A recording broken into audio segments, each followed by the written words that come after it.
اللہ من الشیطان الرجیم بسم اللہ الرحمن الرحیم۔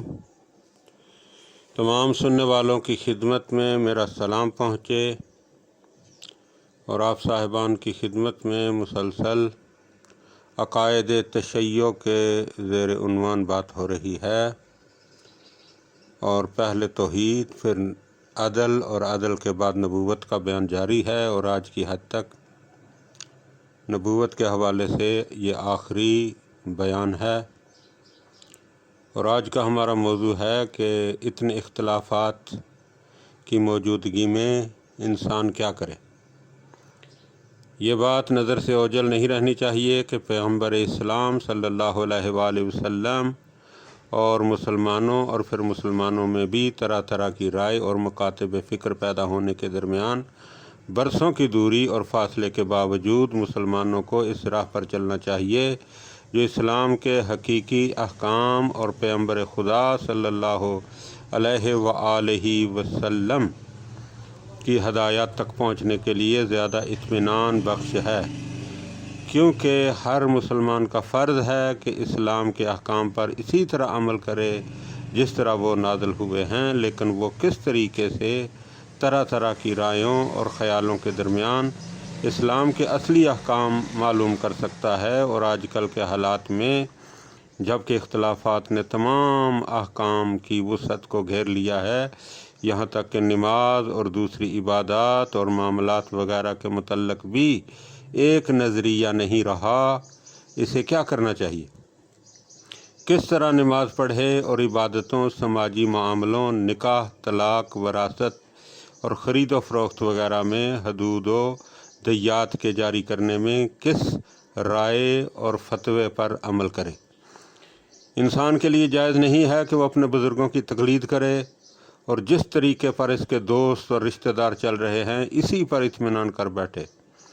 انسان کو چاہیے کہ ایسی راہ پر چلے جس سے وہ اپنے اور اپنے خدا کے درمیان حقیقی فرض کے ادا ہونے کا یقین کر سکے، کیونکہ یہ جگہ نہ تجربہ کاری، پاس و لحاظ، دھوکے بازی اور جانبداری کی نہیں ہے۔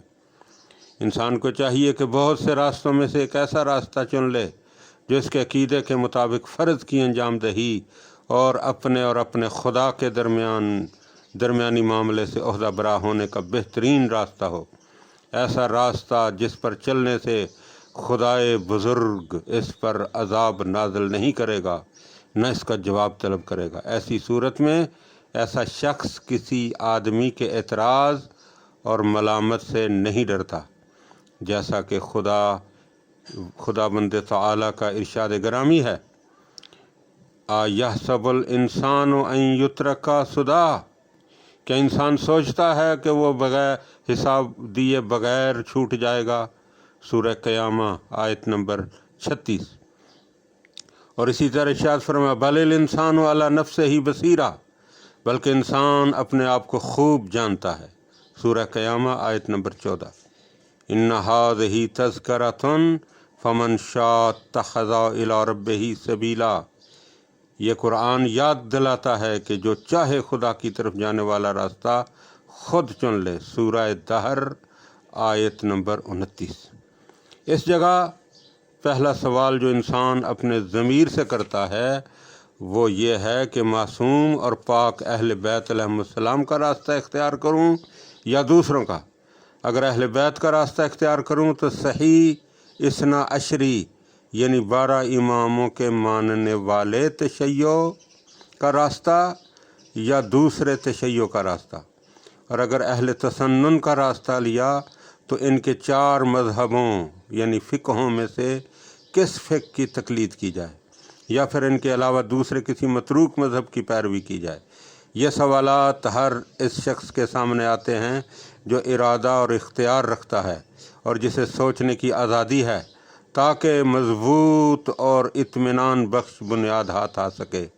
اس بحث کے بعد ہمیں چاہیے کہ اس طرز پر امامت کے بارے میں تحقیق کریں اور ان مسائل کا تجزیہ اور تشریح کریں جو اثنا عشری شیعوں کے عقیدے کے فروعات میں شامل ہیں۔